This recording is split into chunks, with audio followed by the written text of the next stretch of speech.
Hello everyone, this is Aparajita. Oh my god, ये क्या था guys? Okay, so hello everyone, मेरा नाम है Aparajita. Welcome to eWithHealthy.in। I hope आप सब अच्छा कर रहे हो। एंड हम लोग क्वेश्चन आंसर्स को कंटिन्यू कर रहे थे आपके chapter number 9, the making of regional cultures, history की बुक से। यार थोड़ा सा ना जुबान मेरी नन हो रही है, पता है क्यों? क्योंकि मैं अभी बिल्कुल बर्फ चबा के आ रही हूँ, क्योंकि मैंने अभी शिकंजी पी है तो एकदम नन। आपके साथ होता है क्या कभी ऐसे? आप बर्फ खाते हो देन आप टोटले टाइप हो जाते हो? मेरे साथ बहुत होता है। सो लेट्स डिस्कस पे हम पहुंच गए गाइस। 1 to 4 जो जितने भी क्वेश्चंस थे मैंने अच्छे से डिटेल एक्सप्लेनेशन में वीडियोज में करा दिया है, आप जाके उनको भी देख लेना, देन सेकेंड पार्ट पे वापस से आना। ओके, सो क्वेश्चन नंबर 5 को स्टार्ट करते हैं। Why did minstrels proclaim the achievement of heroes? अब भाई जिसने ये चैप्टर पढ़ा है उसके लिए मिन्स्ट्रेल्स वर्ड कोई एकदम जाना पहचाना सही वर्ड है, कोई अनजान वर्ड नहीं होगा। बेसिकली मिन्स्ट्रेल्स कौन होते थे गाइज? इनका साधारण मतलब होता है ये एंटरटेनर होते हैं, किसी भी तरीके की एंटरटेनिंग करने वाले, मतलब किसी भी चीज की, लाइक सर्कस में काम करने वाले, गाना बजाने वाले, डांस करने वाले, अलग अलग थिएटर करने वाले, ये सब लोग ये सब चीजें ये लोग करते थे। मिन्स्ट्रेल्स इन्हीं को कहते हैं जो लोग आपको एंटरटेन करते हैं। ओके, सो ये लोग क्या करते थे बेसिकली? ये प्रोक्लेमेशन क्यों करते रहते थे? ये हीरोज मतलब कि उस वक्त के जो जितने भी राजा रजवाड़े रहते थे, जो वीर गति को प्राप्त हो जाते थे, उन लोगों की बातें ये हर जगह क्यों फैलाते थे? तो वो इसी को पता करते हैं मिन्स्ट्रेल्स ऐसा क्यों करते थे। Minstrels used to recite poems and songs which depicted the stories of the Rajputs heroic deeds. तो मिन्स्ट्रेल्स बेसिकली गानों को और पोएम्स कुछ जो गाने की ठुमरी के साथ होती है, मतलब जैसे हम लोग वंदे मातरम गाते हैं, वंदे मातरम, तो बेसिकली वंदे मातरम भी एक पोएम ही है, लेकिन हम उसको एक गाने के तौर पे गाते हैं। तो ये मिन्स्ट्रेल्स भी पोएम्स एंड सॉन्ग्स को गाते थे, और वो पोएम्स एंड सॉन्ग्स का टॉपिक क्या होता था? राजपूत हीरोज की अच्छी अच्छी बातें करते थे ये, और ये वो पोएम्स रिसाइट करते थे, बार बार दोहराते रहते थे और लोगों को इंस्पायर करते थे। लोग इनको फॉलो भी करते थे, इनकी बातें भी सुनते थे, और ये राजपूत हीरोज के एग्जाम्पल्स सब जगह फैलाते थे। जितने भी ऑर्डिनरी पीपल थे ये लोग बहुत जल्दी इनसे अट्रैक्ट हो जाते थे और इनकी स्टोरी से। तो मिन्स्ट्रेल्स का यही काम होता था। Basically minstrels they are simply entertainers, ये प्रोफेशनल एंटरटेनर्स होते थे। इनको प्रोफेशनली हायर करा जाता था to entertain ordinary people in the courts of the rajas. Okay, so इनका बेसिकली एंटरटेनमेंट का भी काम रहता ही था, बट ये लोग राजा रजवाड़ों के वीर गति की प्राप्त होने के बाद उनकी कहानियां, उनके गाने वाने सब कुछ भी गाया करते थे। ओके, क्वेश्चन नंबर 6 क्या guys? Why do we know much more about the culture practice of rulers than about those of ordinary people? यहाँ पे बेसिकली यही पूछा है कि हम इतना सब कुछ सिर्फ और सिर्फ राजा रूलर्स के बारे में क्यों जानते हैं, ऑर्डिनरी पीपल के बारे में इतना कुछ क्यों नहीं जानते उस वक्त के? ठीक है, सो साधारण सी बात है कि ऑर्डिनरी पीपल के अकाउंट्स, उनके इंस्क्रिप्शन, उनके मनुस्क्रिप्ट्स नहीं लिखे जाते थे। जो भी राजा रजवाड़े होते थे वो लोग ब्राह्मणास और बड़े बड़े प्रोफेशनल राइटर्स को बुलाते थे, उनको जॉब देते थे कि हमारे बारे में बहुत सारी बातें लिखो जो इतिहास में दर्ज हो पाए। सो ऑर्डिनरी पीपल के बारे में तो नहीं हो पाएगी ना ये बातें, सिर्फ राजाओं के बारे में ये चीज हो सकती थी। ठीक है, और जो ऑर्डिनरी पीपल जो भी बनाया करते थे कपड़े, क्लोथ वगैरह, वो सब अभी तक सरवाइव ही नहीं कर पाया। सो जो डॉक्यूमेंट सरवाइव कर गए वो राजा रूलर्स के ही कर गए। ओके, सो इसलिए हमें ऑर्डिनरी पीपल के बारे में इतना ज्यादा आइडिया नहीं है। आंसर क्या है guys? The cultural practice of rulers were carefully preserve. हमें सिर्फ रूलर की ही सोशल लाइफ और उसके कल्चर के बारे में पता चलता है ज्यादा, क्योंकि वो केयरफुली प्रिजर्व होती थी पैलेसेस में, आर्काइव्स में और लाइब्रेरीज में फॉर सेंचुरीज। ठीक है, hence we know much more about them, इसलिए हम उसके बारे में ज्यादा जानते हैं। Ordinary man and women also painted on pots. Ordinary man and women की चीजें बहुत सारी होती थी, जैसे वो पॉट्स पे पेंट करते थे, गमले वमले पे, वॉल पे, फ्लोर पे क्लोथ बनाते थे, लेकिन ये सारी चीजें सामान है, ऑब्जेक्ट्स हैं, इसलिए ज्यादा देर तक सरवाइव नहीं कर पाई। ठीक है, आज के वक्त पे भाई पैसा भाड़ में जाए, पैसा नाली में डूब जाए चलेगा, पैसा फिर से कमा सकते हो, लेकिन डॉक्यूमेंट्स बहुत ज्यादा प्राइसी होते हैं, बहुत ज्यादा क्या कहते हैं उसको, इम्पोर्टेंट होते हैं भाई। तो बेसिकली अगर आपका मम्मी पापा आपके बहुत प्रिजर्व करके रखते होंगे आपका बर्थ सर्टिफिकेट का पेपर, आपका आधार कार्ड, ये वो। मेरी मम्मी तो ऐसे ही कि आधार कार्ड का काम हो गया ना, दे मेरे को, दे, मैं जल्दी से संभाल के रख दूं। आधार कार्ड का है, तू कहाँ रख के आ गई है उसे? तो ऐसे करके बिल्कुल भाई चांस नहीं ले सकते, ठीक है। सो ऑर्डिनरी लोग क्या करते थे, पॉट्स, कुछ इस तरह के गमलों को पेंट करते थे, वॉल्स को पेंट करते थे।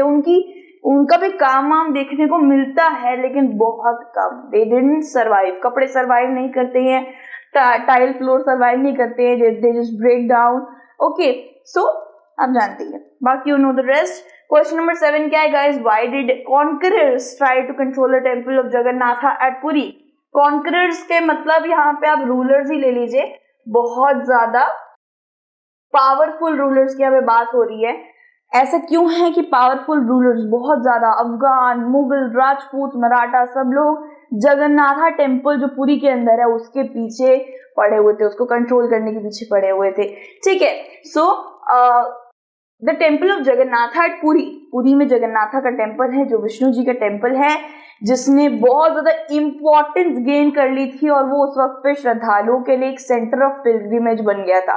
बहुत सारे लोग वहां पे आते थे। अगर आपको फन फैक्ट्स नहीं पता जगन्नाथा मंदिर के बारे में, तो मैं जरा बताऊं कि जगन्नाथा मंदिर के पास ही समुद्र पड़ता है, और जैसे ही आप जगन्नाथा मंदिर में एंटर होंगे तो आपको कोई समुद्र की आवाज नहीं आएगी। फैक्ट नंबर 2 कि जगन्नाथा मंदिर के ऊपर हमेशा एक अशोक चक्र लगा रहता है, और एक झंडा, एक खूबसूरत सा कलरफुल जो रेड एंड ऑरेंज कलर में झंडा लगा रहता है, उसको हर एक दिन वक्त में चेंज किया जाता है। अगर वो एक बार भी चेंज करने से चूके तो 16 से 18 साल के लिए मंदिर बंद हो जाता है, इसलिए हर कोई इसको चेंज करता है। फैक्ट नंबर 3, जितना भी सामान, जितना भी खान पान की चीज वहां पे बनती है, वो कभी भी एक मात्र भी कम नहीं पड़ती किसी श्रद्धालु के लिए। इवन एक मॉर्सल, एक दाना, एक चावल का दाना तक वहां पे नहीं बचता, सब बढ़ जाता है और किसी को भी कम नहीं पड़ता। तो ऐसे करके बहुत सारे फैक्ट हैं, दैट्स व्हाई जगन्नाथ मंदिर is so much like intensely, वो इतना ज्यादा मिस्टीरियस है। एंड मिस्टीरियस इसलिए क्योंकि यार हर चीज की छांव होती है, धूप पे चलते तो छांव हमारी आती है ना, लेकिन जगन्नाथ मंदिर की छांव ही नहीं है, वो छांव ही नहीं पड़ती। मिस्टीरियस बातें हैं बहुत सारी, जैसे अब बहुत से टेम्पल्स में, वो आपको किसी और दिन बताऊंगी कि मुझे कौन सा टेम्पल सबसे ज्यादा लाइक मिस्टीरियस लगता है, मुझे वहां जाने का मन है, मैं आपको बताऊंगी। ओके, सो बता दूं? नहीं बताती, ठीक है। सो ये जो टेम्पल जगन्नाथा का टेम्पल है काफी ज्यादा इंपॉर्टेंट था, सेंट्रल ऑफ पिलग्रिमेज था, लोगों को इसमें जाने का बहुत शौक था और लोग इससे काफी ज्यादा आकर्षित हो रहे थे। पहले ये वक्त पे क्या होता था कि मंदिरों में बहुत सारा खजाना, चैरिटी का सामान, खान पान की भंडार भरी होती थी। एक मंदिर लूटा और हमारा काम चल गया, ऐसा ही होता था। और मूर्तियां भी सोने की बनी रहती थी, आकर्षित गोल्ड वोल्ड इन सब चीजों की बनी रहती थी, इसलिए ये बड़े बड़े रूलर्स इसके पीछे पड़े रहते थे। It's authority in social and political matter also increase, धीरे धीरे करके इसकी अथॉरिटी, सोशल मैटर, कितना खाना लेके आना है, अच्छा इसको ऐसे करके वॉलंटियर्स इतने लेके आओ, सब कुछ एक तरीके से एडमिनिस्ट्रेशन पर्पस चलने लग गया। Hence, conquerors try to establish control over the temple. बहुत सारे लोगों ने उस टेम्पल को कंट्रोल करने की कोशिश करी। They felt that this would make their rule acceptable to the local people. उन्होंने ये सोचा कि अगर वो वहां जाके जगन्नाथा टेम्पल को एक तरीके से जगन्नाथा टेम्पल को वो कैप्चर कर लेंगे, कंट्रोल कर लेंगे, तो बाकी लोग जो हैं वो भी हमारे बस में हो जाएंगे, कंट्रोल में हो जाएंगे, क्योंकि हमारे पास बहुत ज्यादा इंपॉर्टेंट सेंटर ऑफ पिलग्रिमेज हमारे हाथ में है। ओके, सो कुछ इस तरीके का उनका थॉट होता था, ठीक है। अब इसके बाद है question number 8, why were temples build in Bengal? Bengal में टेम्पल्स क्यों बनने लगे? ऑब्वियसली गाइस, हर जगह मंदिरों का निर्माण हो रहा था, तो बंगाल पीछे क्यों हटे? बंगाल भी टेम्पल्स बनाने में जुट गया। So basically Bengal temple build करने लग गया 15वीं शताब्दी के वक्त से। अभी मैं आपको एक मंदिर का फोटो भी दिखाऊंगी जो 15वीं शताब्दी के वक्त में बना हुआ है, 15वीं से 18th सेंचुरी के वक्त में बना हुआ है, the date is not fixed. So 15वीं शताब्दी से लेके 19th सेंचुरी के वक्त पे बहुत सारे मंदिरों का वहां पे निर्माण होने लग गया था।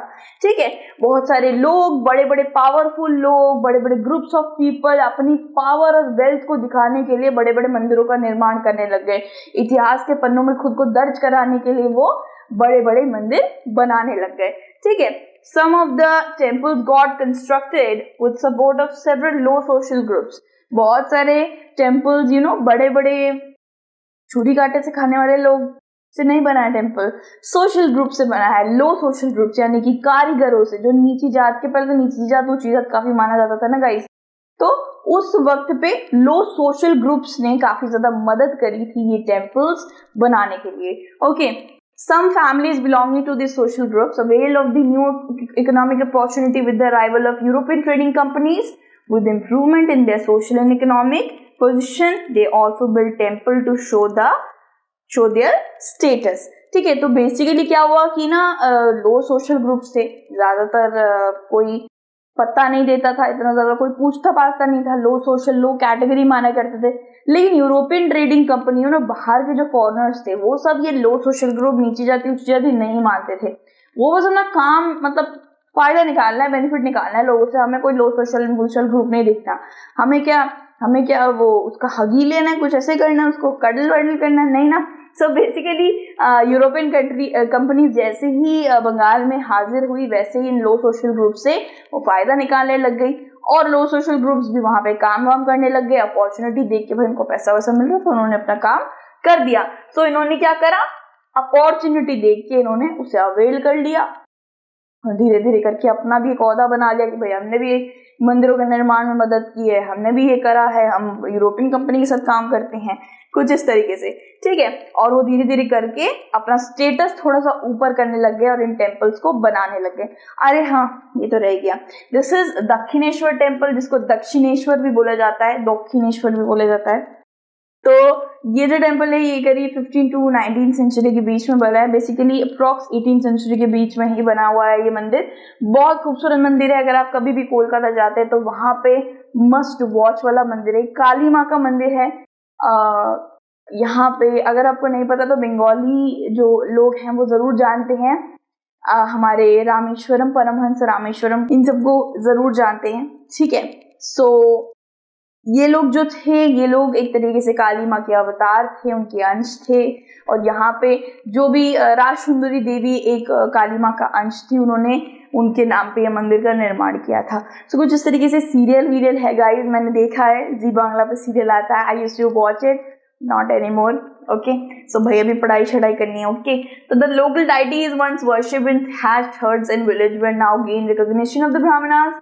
This recognition shifted them from the thatched huts to brick built temples। Basically यहाँ पे ये बताया गया है कि ये जो टेम्पल का जो आर्किटेक्चरल स्टाइल है, ठीक है, कुछ इस तरीके से अगर आप देखेंगे, कुछ आर्किटेक्चरल स्टाइल इस तरीके से है।